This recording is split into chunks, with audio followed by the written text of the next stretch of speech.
Hello folks! So today we're going to be out here putting the LSV into the EG.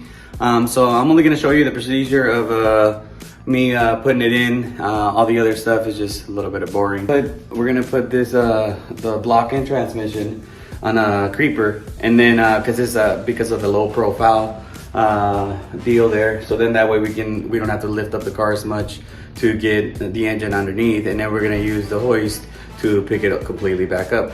And the reason I want to put it on the creeper is because of the clearance, and because I don't want to drag it, and it has brand new oil pan and it's all cleaned up and everything. I don't want to damage the components dragging them underneath the car.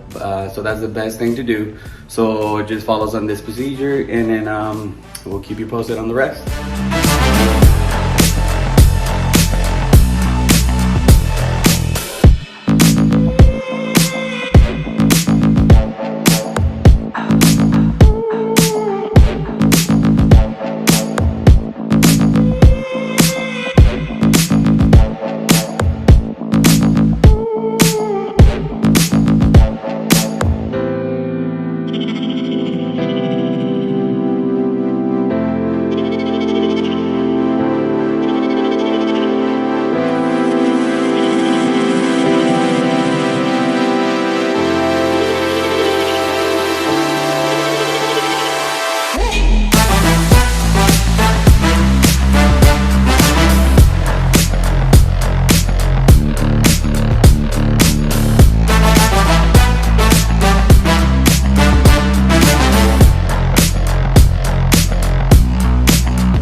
Show you guys what I was doing with these, which is I have this little tool here with a regular Phillips. Obviously I'm getting to the point here, so I put the Phillips in, and then I grab this, any screwdriver or whatever, so you can press down on it. And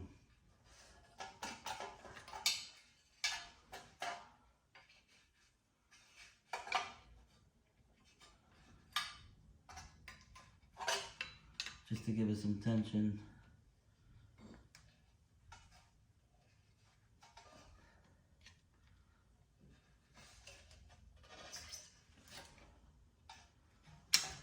I guess not. That one's screwed up. Dang it. I can't even show you guys.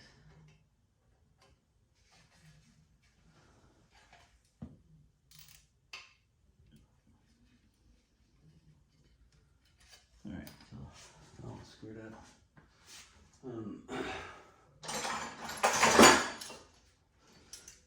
My last resort here, which is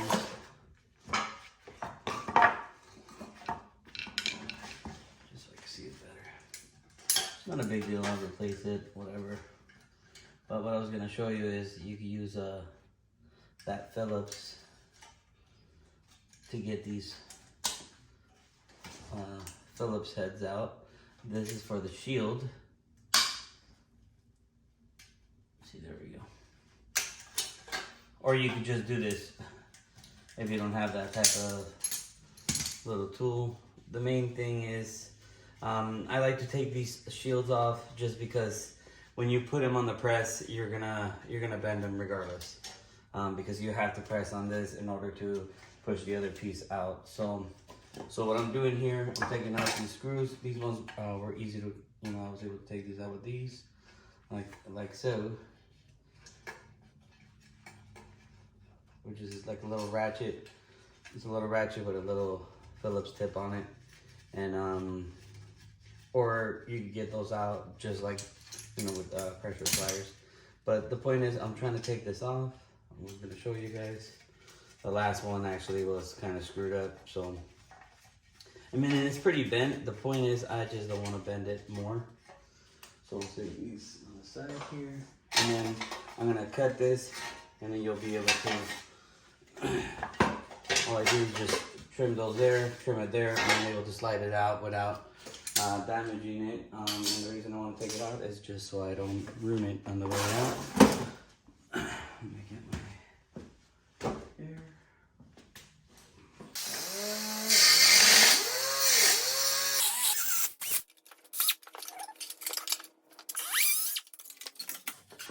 And then after you take that off, then you're able to slide it out.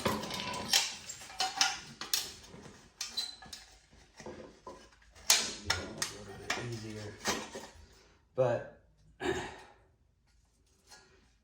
then that way they're not, I mean these are already bent, but when you put them on there they're gonna get bent anymore. I mean they're gonna get bent some more, so I rather not bend them as much because when you put them on the press they have to sit on this lip, so it's better for it to sit on the actual metal than on this. And then in order for you to take this off, you have to press that out. So that's the dilemma. You have to press it out. So anytime this is on the press, it's gonna be like that. And there's other ways of removing this hub, but what I have is this press because the hub puller would not. I was hitting it with the hub puller and it did not want to come out. So at least I didn't attempt this one. I attempted the other one, so I just went straight to doing this. So now we can move on to the next step, which would be trying to get this this out. We can also take this off because it won't matter. This is just like another little shield, and that's what I'm just trying to do. I'm trying to save the shields from that. And here we go.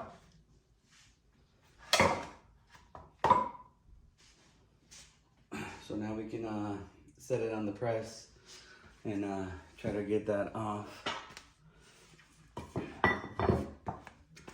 So I have to remember how I had it on here. I know I had it on there a certain way.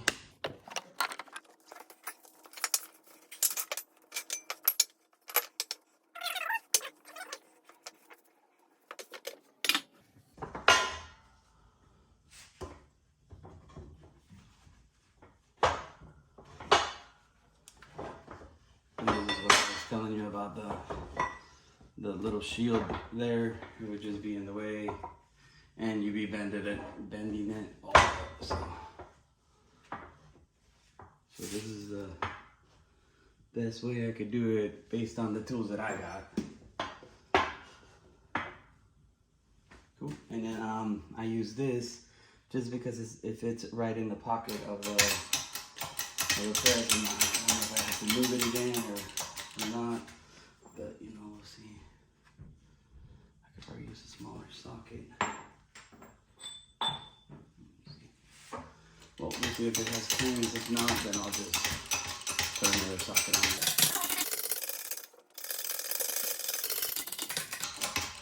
And I'm using an axle nut so it can push on the actual hub, because like I said, you have to take the hub out first, and then there's a pin that you take out to take out the actual bearing. So the reason I wanted to show you guys is that way, you know, you're gonna hear some flexing, obviously, because we're using wood instead of more metal. We don't have any more pieces of metal, so.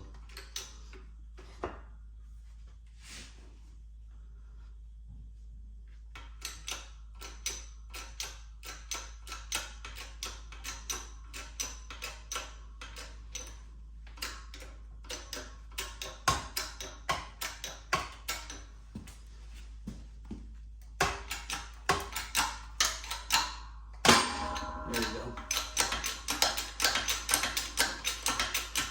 And I'm actually maxed out, so now I'm gonna release it. That sound means she's having fun. So now I have to get a different socket. Gotta get a smaller socket that will go in.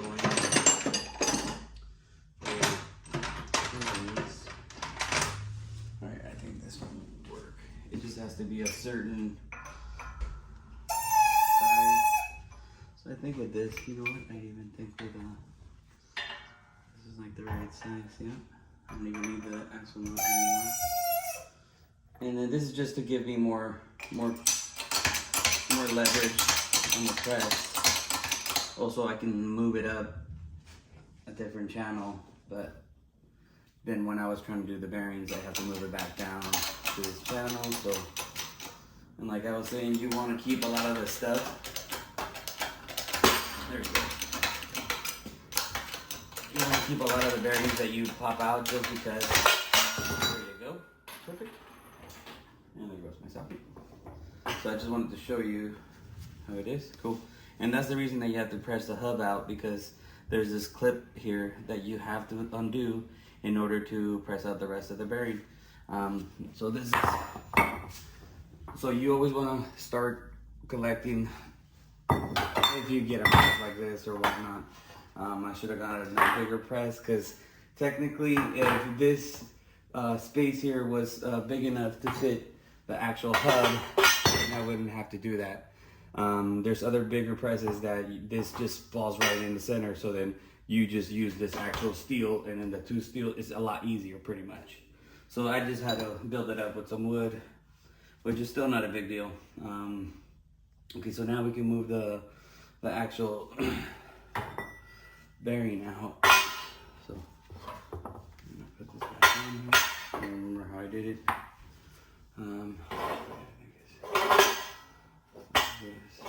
We're gonna press the bearing out, so. But I still gotta take the little clip here out. So we're gonna use just a regular pliers.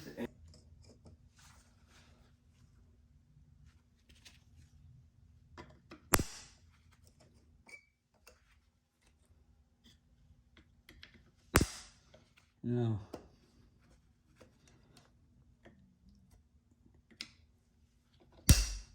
You know, I wouldn't be mad if somebody wants to buy me a set of the right ones. You know, I wouldn't be mad.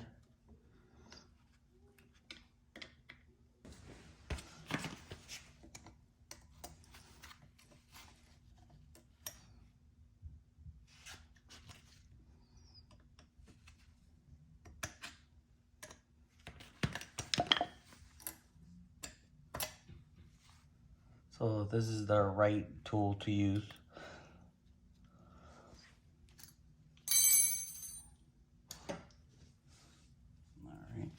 So now we can move on to the next step. All right, so now we can put it back on the press and get the bearing out. If I remember how to get that bearing out. Set you guys up a little bit better.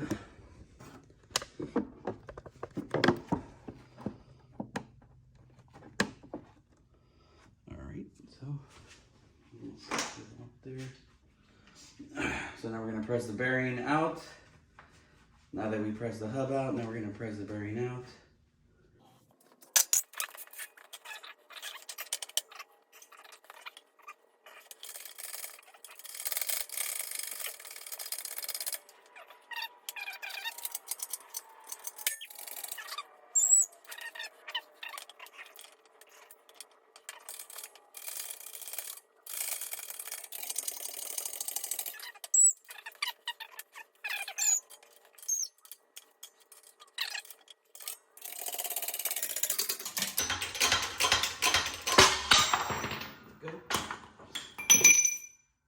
So now, cool, now it's all, now the bearing's out, we can put the new bearing in, and then, so this is a little lip here where that clip goes in, and it holds it in there.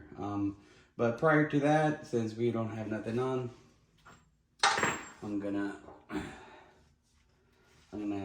try to get the other one out, which, it's not a big deal. You don't have to have nothing super fancy for that. You can press it out, but because it's a little bit awkward, what I'm gonna do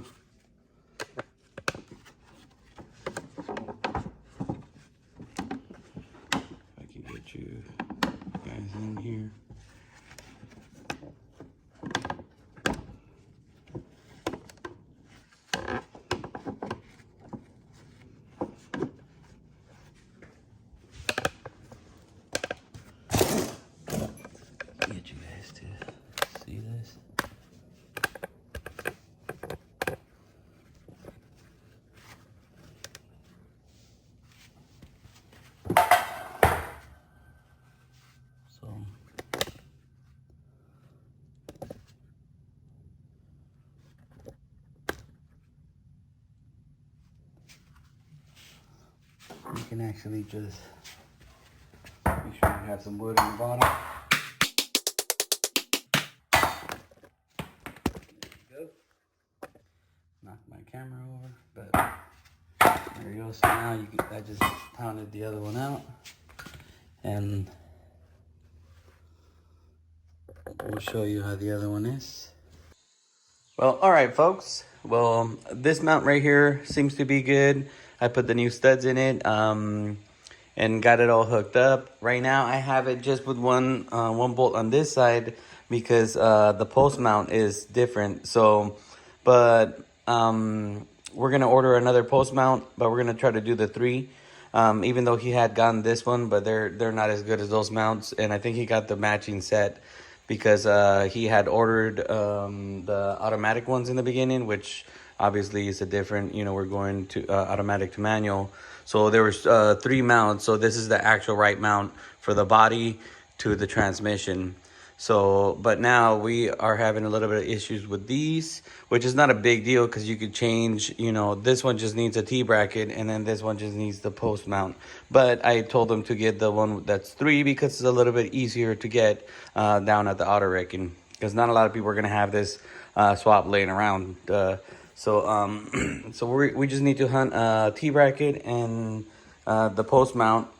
And then he ordered kind of the same mounts, but they're from 1320, which is the same brand now, because these are some other non-brand. So the other thing that we're doing right now, since we're gonna be waiting on that, we're gonna be doing the hubs. So we're gonna do the wheel bearings and the lower ball joints, and also the upper joint with the upper control arm. So I got the other one already knocked out. I'm just about to press this one in. This one's a Moog, so it's a lot better quality than the original one that came. And this one has a lip here for the clip, so it actually clips in. I've done many of them, you know, different vehicles, obviously not just Hondas. But so that's a better improvement on the Honda ones that I've done that actually have a clip. The original one doesn't have a clip. So we have a new hub. I just put it in here just to make sure that it's gonna. So this is the B series, and then this is just a regular 32 millimeter hub. So this is the original one. All these body styles are the same thing. Just so you know, you can actually. So the spline here fits. It's just the EF that's different. But on my EF, I have front spindles out of an Integra, so that's the difference there. And so we're gonna put all new bearings and everything. Got the old bearings out. Got my press there, pressed them out. How to get a little bit how to set up a little jig just to try to get this to go through.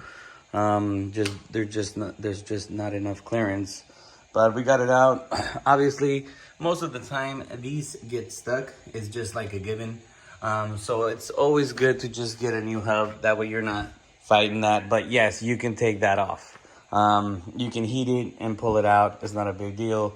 But this is a much better, faster deal, because you get that off. You don't have to struggle getting that one off. You just pop the new one into the new bearing and go from there. But before we do the new bearing, we're going to do this just because of the interference in here, which you just take this little lip off. It's not a big deal. And the axle gets pressed in through the backside, so not a big deal. But I'm gonna do it like this, and then I'm gonna do the bearing itself.